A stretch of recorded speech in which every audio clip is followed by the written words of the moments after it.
Well, hello and welcome to this English lesson about science. Now, I do have to say, I am not a scientist. I am not an expert in the world of science, but I do know a thing or two about science. I had science classes, obviously, when I was really young in school, and I learned about all the fundamentals of the world of science. So in this English lesson, I think you will enjoy this. It will probably bring back memories for you as well of being in a science class and learning about the whole world around us and how it works. So welcome to this English lesson about science. I think I have about 28 words to teach you today, and I think they will be quite interesting. I've prepared slides.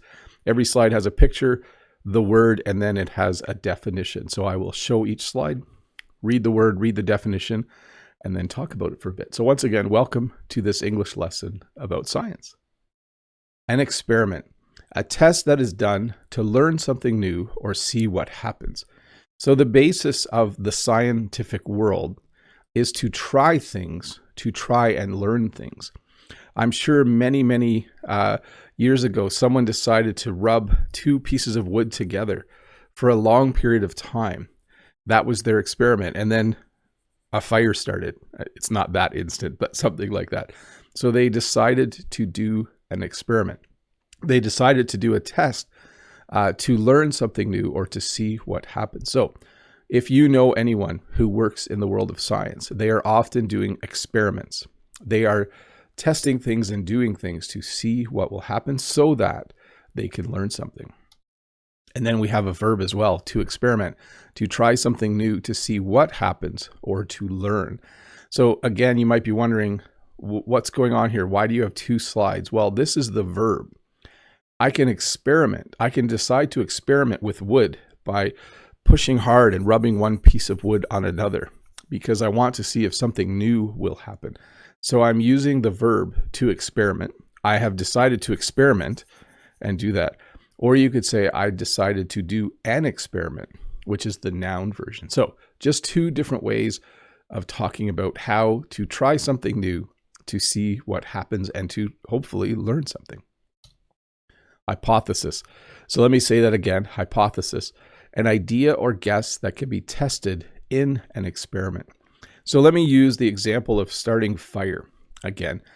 I might be sitting there in my cave thinking, I wonder what would happen if I rubbed two pieces of wood together, because I know already if I do it, they get warm.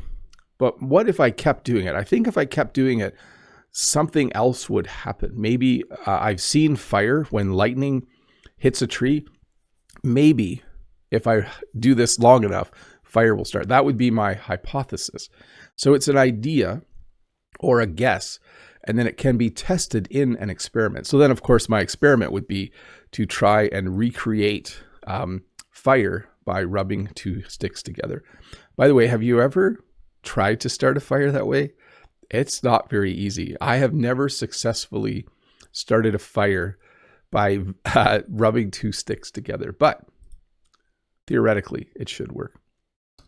Conclusion, what you learn from an experiment. If I did that long enough, and a fire started, I could then tell all of my other cavemen friends, hey, if you rub two sticks together long enough, you will have fire. So I would do a little presentation on the cave wall. I probably wouldn't look as spiffy as this guy. And I would say, ugh and og, look, if you rub two sticks together, I shouldn't use bad English. Let's pretend the cavemen speak perfect English. Ugh and og, if you rub two sticks together long enough, you will start fire, as you can see from my chart on the cave wall. That is my conclusion. That is what I was able to learn from the experiment. Lab, a room where people do science work and experiments. So a lab is a unique kind of workplace. It is the place where someone who is a scientist will work. He or she will most likely, if they are working in a medical field, they will have test tubes and they will have a computer and they will have all kinds of equipment that they can use to do their experiments or to do their procedures. So when you walk into a hospital, there's an emergency room and there's doctor's offices and there's rooms for patients, but somewhere in the hospital, there might also be a lab where they test blood to see what's in the blood, to see if you're healthy. So a lab, a room where people do science work and experiments. And then, of course, if you want to be safe in the lab, you need to wear a lab coat, a special coat worn in the lab to protect clothes and skin. It's often a white coat, and it's quite long, like it goes down not to your knees, but probably halfway to your knees. And it usually has long sleeves, because the reason you wear it is to protect your clothing, your normal clothes, but also to protect your skin.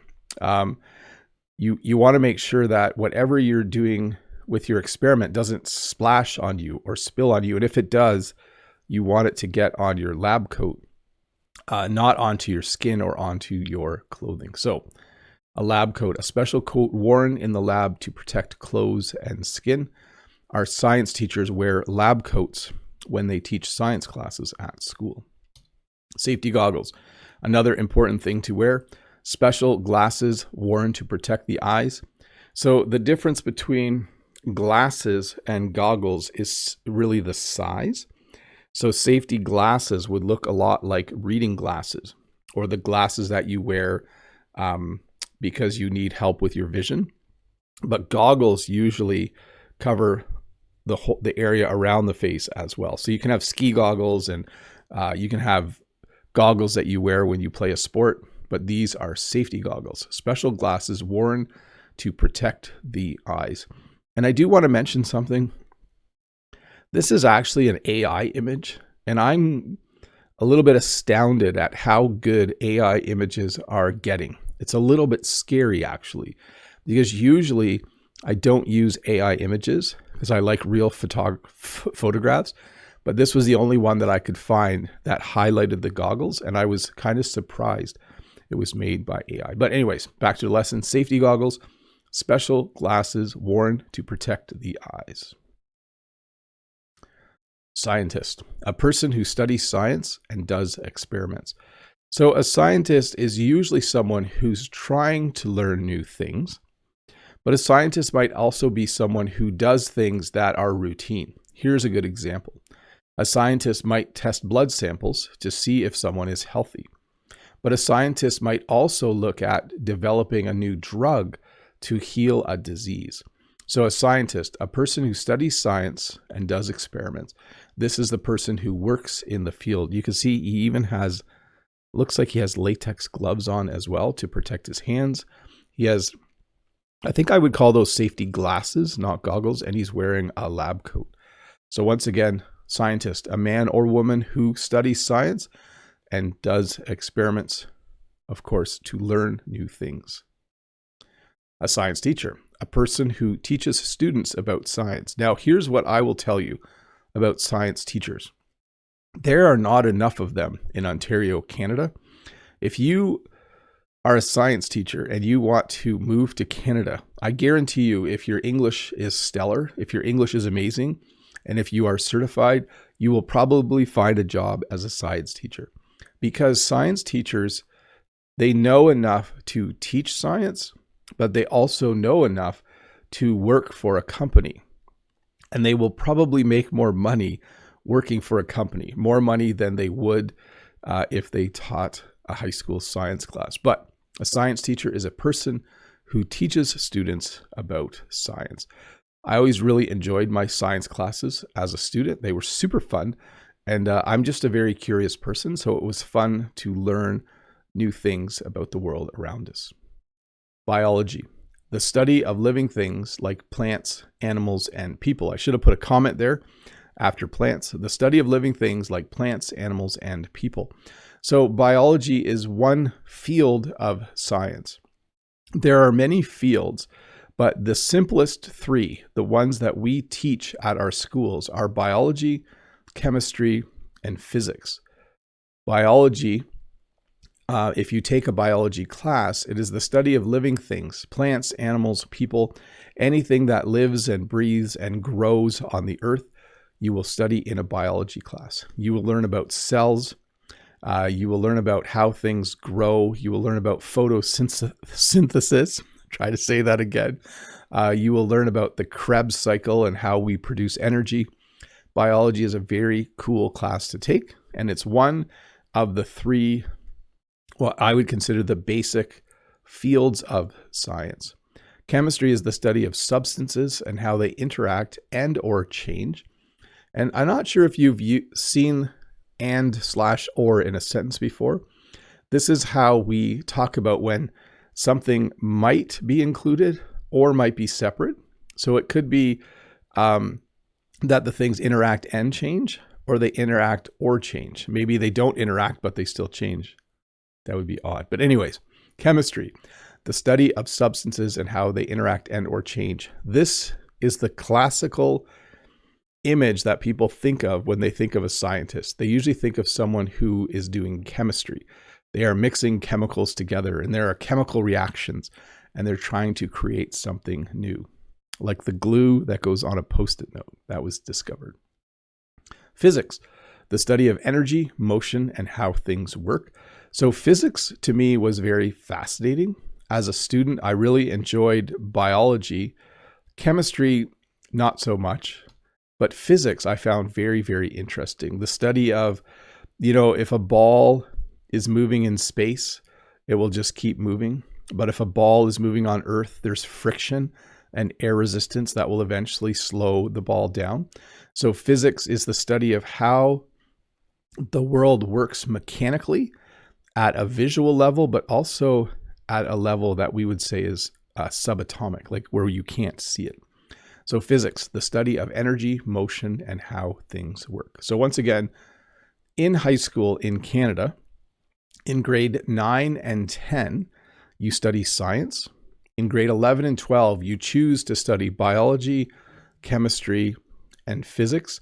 Usually students study 2 of the 3 when they are in high school here. Let's see here. Microscope, a tool that makes very small things look bigger. Let me see where I am on my slides here. Oh, that's not the next one. The next one is slide, a thin piece of glass used to hold something for a microscope. So a microscope is a very cool tool. It has lenses, and those lenses allow you to look at something that's very, very tiny. The first thing I ever looked at in a microscope was a human hair. And I was surprised to see how much detail there is on a human hair. So again, a microscope, a tool that makes very small things look bigger. In fact, if I'm remembering right, I think we got a microscope as a gift from my uncle, or did my brother find it at my grandma's house? I just know we were looking at human hair, and then very quickly it progressed to looking at blood. Blood is very cool to look at, but under a microscope. But if you want to do that, you need to put that item on a slide, which is a thin piece of glass used to hold something for a microscope.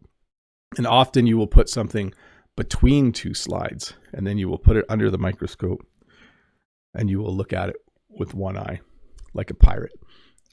Sorry, that didn't have anything to do with the lesson, but it still made me giggle. A magnifying glass. So this is a handheld tool that makes things look bigger so you can see details. Now, as a kid, you are more likely to first use a magnifying glass. When you're really little and you're at school, you might in grade 3 or 4 or in the 4th or 5th grade use a magnifying glass. You might go outside and look at plants. You might go outside and look at ants or little insects on the ground, because it's a very simple handheld tool that you can use to make things a little bit bigger. It's not as powerful as a microscope, but it is very portable, and you can use it outside or wherever you are. You can carry it around. It's handheld. So magnifying glass, a handheld tool that makes things look bigger so you can see details. Here's what happens though when you give a group of children magnifying glasses. Very quickly, some of the students will try to start fire, which is a lot easier with a magnifying glass than it is with 2 sticks. If you hold a magnifying glass, like if the sun was coming down here and I hold a magnifying glass, I can focus the sunlight into a small spot, and that spot will very quickly, if it's on something like a piece of wood, start to smoke, and you will very soon have fire. Yep, definitely much easier than rubbing two sticks together. A test tube, a small glass tube used to hold and mix liquids. So you are probably familiar with these because if you ever have your blood taken so that they can test it, they usually take the blood and it goes into a little test tube. We also might call it a vial. When a test tube is really, really small, we might just call it a vial. But that's where your blood will go, and then they will take it and test it. When I was in school, we would put things in a test tube, and then sometimes we would heat it up to see if heat made something happen to it. So test tube, a small glass tube used to hold and mix liquids. A beaker, a glass container used to hold and mix liquids. A flask, a glass container with a narrow top used in experiments. So these are just specific names for the kinds of things you will use when doing an experiment. So again, a test tube is long and narrow. A beaker looks more like a cup. Like if this mug was made of glass, it would look a lot like a beaker. And it's a glass container used to hold and mix liquids. By the way, if you've ever watched The Muppets, there is a scientist on The Muppets called Dr. Benson Honeydew, I think. And his assistant is called Beaker, which is kind of a joke because this is a beaker and then his lab assistant is called Beaker as well. And then a flask, a glass container with a narrow top used in experiments. Now, what's unique about a flask is you can put a cork in the top. They also have corks that allow you to put a pipe through the cork. I'm not, again, a scientist, but that is my understanding of a flask, why a flask is different than a beaker. So you might say petri dish, you might say petri dish. I say petri dish. It's a small round dish made of glass, sometimes plastic, used to grow and study tiny living things like bacteria. My guess is back when we were in the pandemic, if you got a swab taken, they would probably put that in a petri dish to see if you had COVID. Again, I'm not a scientist. I don't really know exactly the details, but I do know if you watch a movie where there's a scientist and there's a plague or an outbreak, they usually have petri dishes and they're seeing what will grow to determine what's happening. A Bunsen burner, a tool that makes a flame to heat things in the lab. This is another thing that I'm surprised that we have in schools. Because anytime you allow students to start a fire, it can be dangerous. But we still use Bunsen burners at our school. So you can use a Bunsen burner underneath a flask or a beaker to heat something up.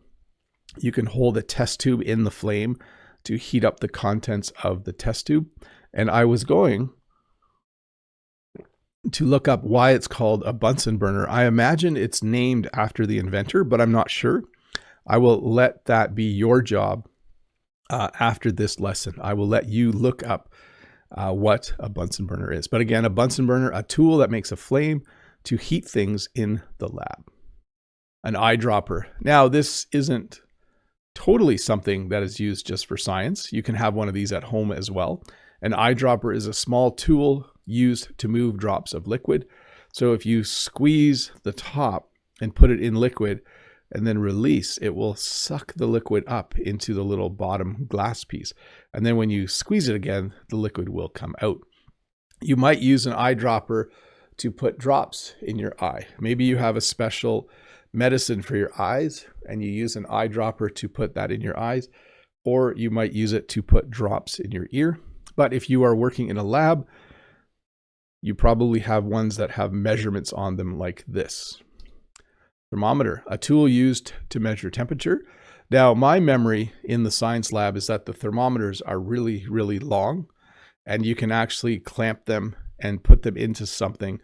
Like if you have a beaker, you can put a thermometer in the beaker and it will sit there and it will measure the temperature of whatever you are doing. A scale, a tool used to measure weight. So this we would call a digital scale. You could probably set it to grams or ounces or pounds or kilograms or whatever you want, and it will tell you what Whatever you put on it weighs. So a scale, a tool used to measure weight. A balance, a tool used to compare or measure weight. So with a balance, you could put a mug on one side and you could put a cup on the other side. And if it goes like this, then they are the same weight. They weigh the same. But you can also put a cup on one side and then you could put little weights in the other side until it balances. And then you know how much the cup weighs. So a balance, a tool used to compare or measure weight. That's why we have the or there. The scientific method, a step-by-step way to do experiments and to learn by success and failure. So here is one version of the scientific method. You observe and question something. So you might think to yourself, why, when lightning hits a tree, does it start on fire? And then you research the topic. So you go and find trees that have been hit by lightning, and you notice they're charred, and you notice that they smell like they were on fire.